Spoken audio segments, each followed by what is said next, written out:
You're listening to the Board Game Snobs podcast, a ridiculous podcast with ridiculous hosts that discuss ridiculous things. And any mention of board games is purely coincidental. And so, without further ado, and with a heavy dollop of shame and embarrassment on my part, I give you the Board Game Snobs.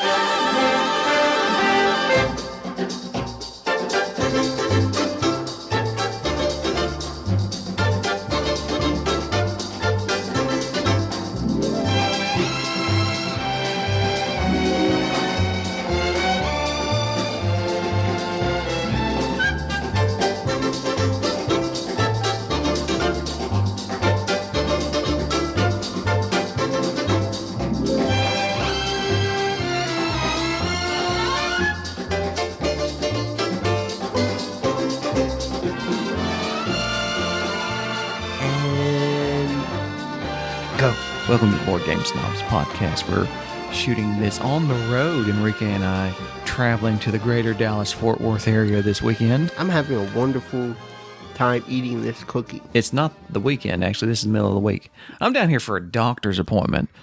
For your cancer, right? What's that? That's my coffee brewing in the background, if you hear that. From my Hamilton Beach small individual coffee maker, my fake Keurig. Why is it so small? That's because they think people in their hotel rooms here at the La Quinta. Yeah, but like... What does La Quinta mean? I don't know. Look that up while you're chewing.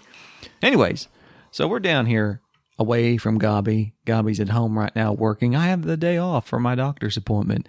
And I took Enrique with me.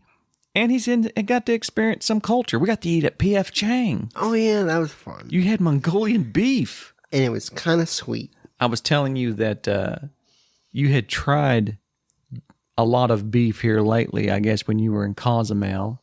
We'll talk about that here in a moment. Oh, yeah, I was eating a bunch of stuff over there. And I convinced you to try beef from P.F. Chang's, Mongolian beef. And I explained it since the Mongols had taken over the world, eating said beef, it would be good for you. So like Genghis Khan killed half the world eating this beef. And then he sired the other half because like we're all related to Genghis Khan. So there you go. It must be good for you. Why are you laughing so? The maid just walked in on us. Did she? Yeah, bless her heart. She was shocked. It was like, oh. She was absolutely shocked. Why didn't you answer the door? I didn't hear her knocking. What did you? I have headphones on. I'm looking at La Quinta here. You should have answered the door. The poor lady was shocked. I don't care. She saw us. I knew she was going to walk this in poor too. lady walked in. Get my coffee, please. Don't put the lid on it. Eat your cookie. This is the disaster. That poor lady walked in and saw us all sitting here with our headphones on, talking about the La Quinta.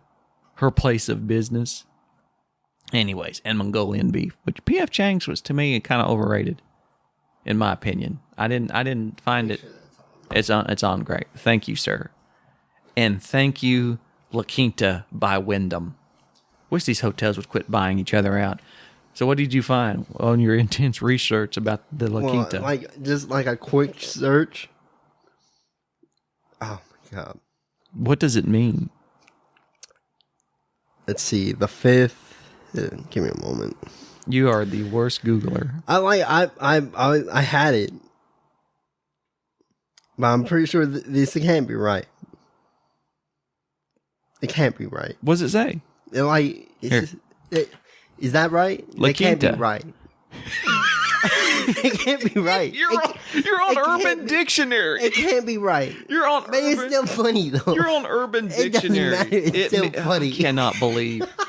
It's still funny. All right, so everybody's homework assignment is go look up La Quinta on Urban Dictionary because we can't say what it means because we're family-friendly It was podcast. still funny. But La Quinta in Spanish means the 5th. Yeah. The Quinta is a type of hacienda. La Quinta is a 32 square mile of land and water.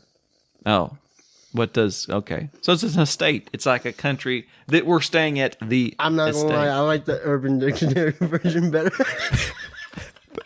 I think you think you might be right. It's so much Your continental breakfast this morning, your eggs was fake and cold. It was fake and cold. And you're just eating meat and eggs. You're on a carnivore diet now. Besides the Oreo, you're nibbling on, breathing heavily into the mic. I am not breathing. Well, like all this is like clogged up, man. I've been sick lately. Yes, you have been sick. You've been eating. I've seen you down like 30 Ricolas, which I didn't know those were still a thing. It wasn't 30. This is my 10th one. Okay, that's like you don't remember the commercials. The Ricola. I'm pretty sure I do. Like, I'm not sure how. It was a overweight Dutch man in the mountains, and he had a horn. I think he would blow the horn. Oh yeah, like those like really long horns. Yes, I don't know what those are called. If you know what those are called, write in. Not a cornucopia. Those are the things that you sit on your table for Thanksgiving. Yeah. What's the purpose of those? I don't know. If you know that answer, send us in too. It's too early to be looking this stuff up. That La Quinta thing, that's the last time I asked you to look up anything. And quite frankly, the housekeeper coming in and seeing us with the table that we disconnected from the wall. Okay, this table was screwed to the wall and had its own electrical was it screwed outlet. to the wall? I had to unscrew this table, unplug the microwave and the Magic Chef mini fridge, and move it over here. I'm not sure I'm supposed to be doing this because I want the table in the middle of the room so we could be comfortable. Oh yeah, but it was still. And here she comes walking in with our H6 handy recorder and a bunch of microphones and our headphones on with wires everywhere. She's probably calling cops. No. Which, it should be fine. Fun fact, I went to Red Lobster the other day. I didn't go to Red Lobster quite often, and I got to see an individual get arrested. Well, he got arrested at Red Lobster for drunk and disorderly. With his child. With his child and his wife. Do you know how bad your life has to be that you are already inebriated before you get to Red Lobster? You're inebriated, and your thought process is, let's get the wife and the kid and let's go to Red Lobster at 3:00 in the afternoon. Like, I was wondering, like, who drove? You get there, you're getting your ultimate feast or the Admiral feast. I thought what's the thing that has everything. And then you're trying to order another hurricane and they will not serve you. They told him, we're not serving you. Like, and then he got belligerent, and the cops had to come take him out in handcuffs. Didn't you say there were like 5 cop cars? They took him out in handcuffs. What point? Does that not shake you to your very core? I'm happy my father wasn't like that. If you had gotten arrested at Red Lobster, I'd like to think the rest of the next week would be me re-examining my life.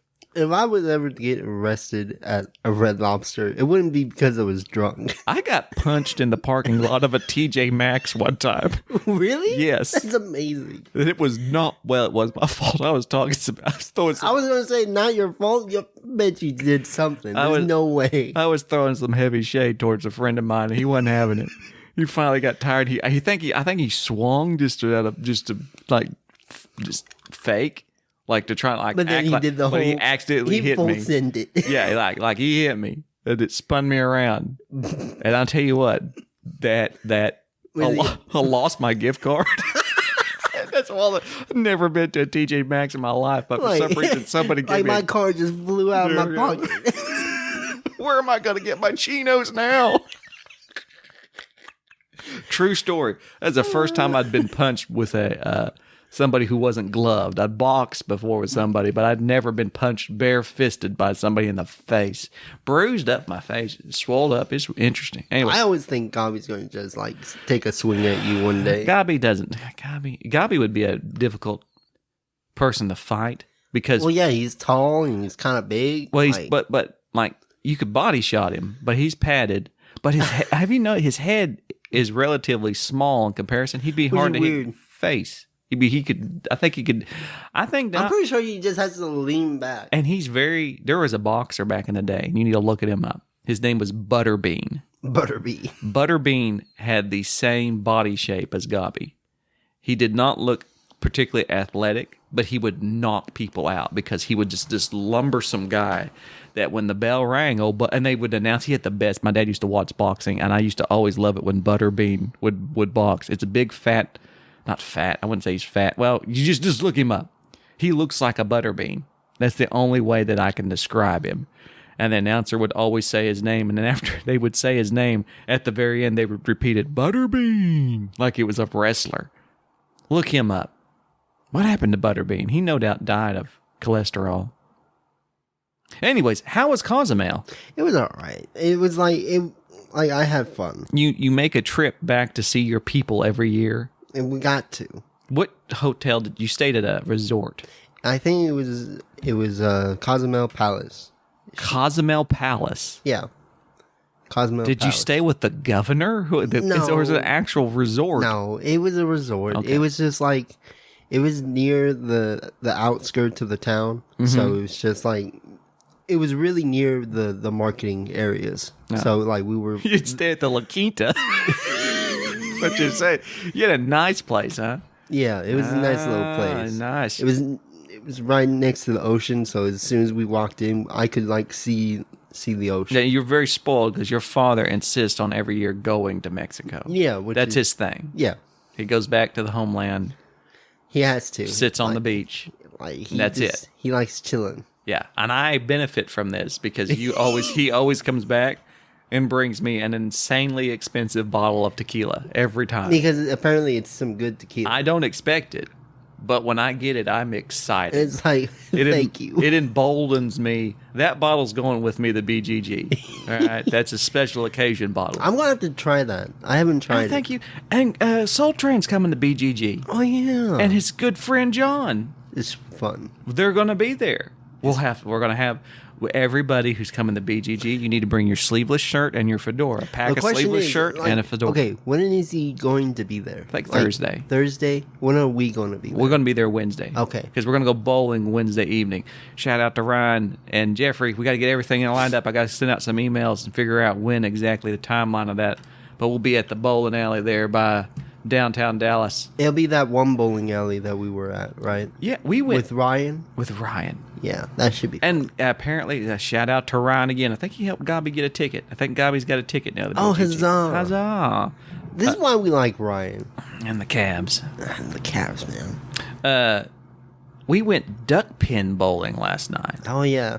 You took me duck pin bowling. Like, I didn't know it was duck pin bowling at first. I didn't thought it know was what bowling. duck pin bowling was. I know what candle bowling was. Candlestick bowling. Candlestick. So this bowling. is basically look like smaller pins, and the pin setter I noticed was stringed. They're like regular pins, but they're miniature. They're Smaller. tinier. Yeah, they're so that your hands could. I know, manage like it. I could actually get my hand around the ball. The ball is like a skee ball. It's slightly larger than a skee ball. Yeah, it is. And each frame you throw the ball 3 times. It's really messed insane. you up. It messed me up so bad. because you were trying to like curve it. Yes. You try to hook it. This is so it's this is weird. not. Yeah. Who Eh, invented this? I don't know, but- It's so that you can bring your kids. You don't have to wear bowling shoes, and everybody can throw this ball, and it really does level the playing field. Because somebody who's really good at bowling is not going to have the advantage. It's like this is like.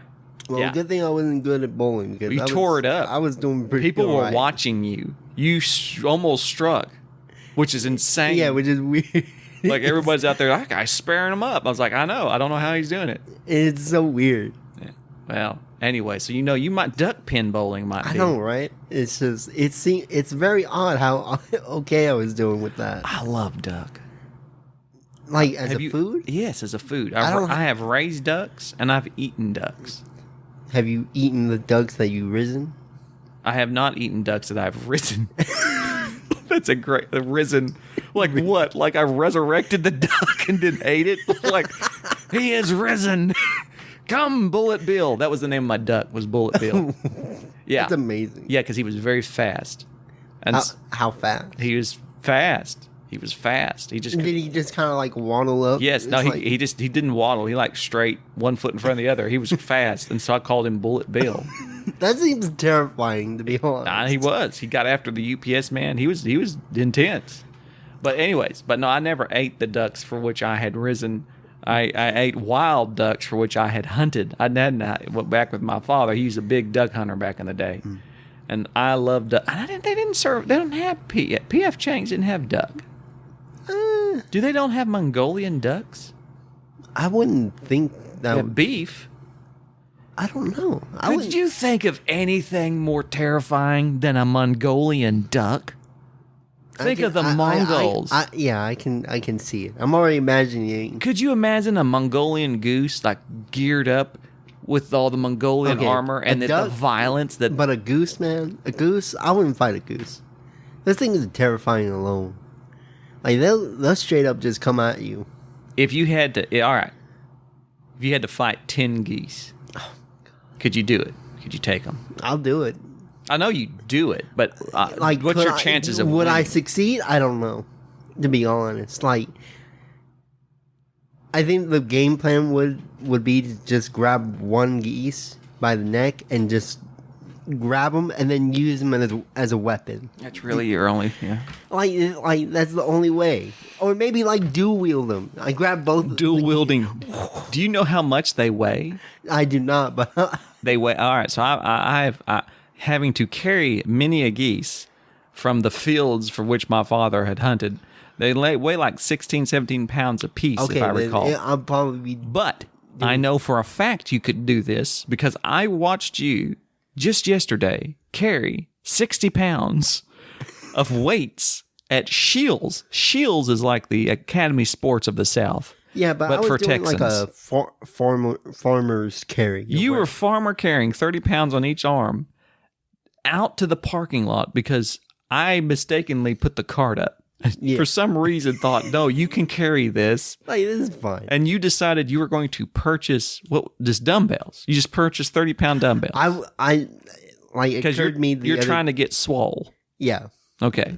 And it occurred to me the other day I should have bought some plates too. Like 1 inch diameter Oh, plates. you're talking about like the actual. Okay. Yeah, like Bench weighted pressing plates. You're Yeah, not buying Corral. I thought you'd buying dinner plates.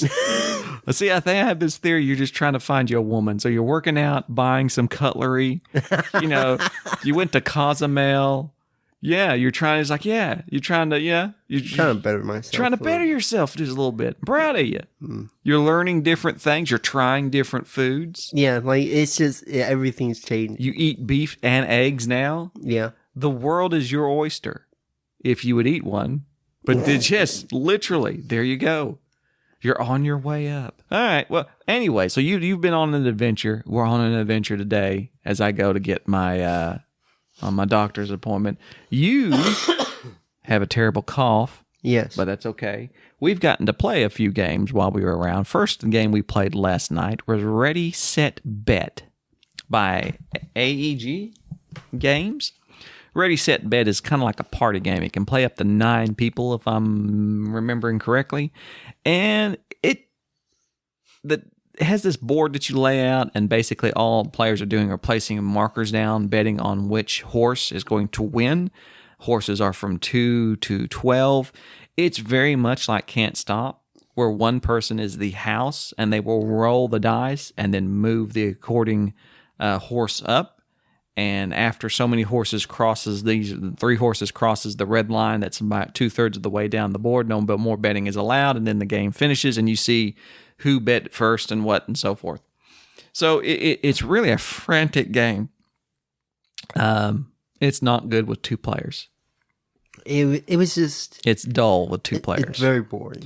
But I think with 5 or more, especially if it's a bunch of people who you can dumb the game down a little bit. You can take out some of the other betting cards and just be, because there's some different betting cards that are exotic finishes, they call them, and then different types of secondary bets that are like, oh, I think this number 5 horse is going to beat all the orange horses and so forth. So random stuff like that, you can dumb it down by taking those out and just playing on the board. Very simple to learn, very easy and understandable, and one of the few games that the app makes it better. There's an app that you can download from their website that does all the house things for you, which is an announcer who's just rolling the dice and commentating and moving the horses on the app for you, which so means you the one player who would just be relegated to rolling the dice and moving the horses and not really betting is now just can play the game, essentially. Great idea. I think that works very well. So one of the few games for which I like an app. I don't think this is a game that you're going to play. It needs a lot of people. This is a party game. This is a party game that I would play. Like if me, you, and Gaby played this, we're not going to Oh enjoy yeah, it. like we wouldn't have any fun. We would not enjoy this. Like we would have to gather a bunch of people Yes, this, to even play it. I think this, in a group, people are going to like this. I mean, I'd be interested in playing this with my kids even. I think this is an excellent party game, but not something that I think serious gamers or serious gaming groups are really going to get into. Yeah. This is a little bit more. It's a stress reliever. Yeah, I guess. I mean, it was kind of dumb fun, but I still I like this. I think Gaby, he needs to play this with a big, large group of people. This would be good at like conventions and such. It'll be fun. So Ready, Set, Bet by AEG Games. Really nice. We also hear Chad from 25th Century Games, Chad Alkin, sent me a box of games. And one of them was Motor City, which is from the designers of, I believe, Fleet, the roll and ride or the dice game, and Three Sisters, which I have not got to play. Motor City is based on like a production. Think of like Detroit being able to engineer and produce cars. So very interesting theme. Has a solo to it. The solo seems like it's pretty good. I got to play it the other night. I played the roll and write today with Enrique, and I had the same complaint, was that the rule book is not that great. Yeah, like there was a lot of things that weren't explained clearly, and you read that entire thing basically. And this is again one of those things where I suggest just watch it. There's tons of tutorial videos out there. Watch it, and the one thing that was just really having a hard time with was the actual main action of the game, which is each player has their little 2 pieces of paper that deal with the production, the engineering of building cars and testing them and so forth and scoring victory points. You roll a bunch of dice and you place them out into a common area. And these dice all have symbols, so you match up the dice to the symbols on the board. And then on your turn, you're just taking a dice off that board, and wherever you take it off the board, there's bonuses underneath it, so you get those bonuses. When you take that dice, whatever the symbol on that dice, you then activate that action. So we were doing that, but mistakenly we were missing the third and final move, which is now you can place that dice anywhere on your little piece of paper that has the various actions and pick what action you want to do. So it's like you're picking a dice, getting a bonus, and you're doing that action that's on the dice in its column, and then you get to select which action. So you have some control over what you want to do and how you can upgrade your actions and then spend money and so forth. For some reason, I completely blanked on that. We couldn't figure out. Plus also the requirements on the production and engineering track. Like some things you can't go past the track unless you have this thing. And it was difficult figuring out where do you get these things? When do you obtain them? How do you keep track of them? Once you play this game and you kind of suffer through the first game of it and you go, oh, that's how you do this. The strategy of it comes out. This is actually a pretty tight game. Like I think in terms of, I've said that Welcome To has always been my favorite roll and write. And so far I've gotten rid of every other roll and write I've ever played. The only other roll and write I've wanted to play was like Hadrian's Wall. I haven't got to play that, but like Twilight Inscription, that Explorers game, like every roll and write I can think of, I've pretty much gotten rid of except Welcome To. Motor City staying in my collection. I really like this as a roll and write. I think this is, now that I kind of know it, I like the solo on it. Very simple. And I think I'd like to play this with Gaby. I think since I've kind of... Even though Gaby hates roll and write. And it is difficult because roll and writes, it's hard to have that tactical type... That's tactical. What's the term for tactile feel for things on it? It's just a pen, you're writing stuff down. But this does feel like their choices are mattering. Like the thing of taking this bonus and doing this action and then choosing what action you're going to do. Yes, it's very basic, but at the same time, you're trying to figure out how all these different little tracks interact. For me, it's more thematical because it feels like you're managing a production line for motor vehicles. It feels like a TPS report. I know. Yes, which is strangely enough what I was yelling about that most of the game was trying to figure out. But yeah, Motor City, if you're into roll and writes, which I know a lot of people really, really like them, Motor City is one you definitely need to check out, especially the theme, very nice on it. And you made a rare purchase.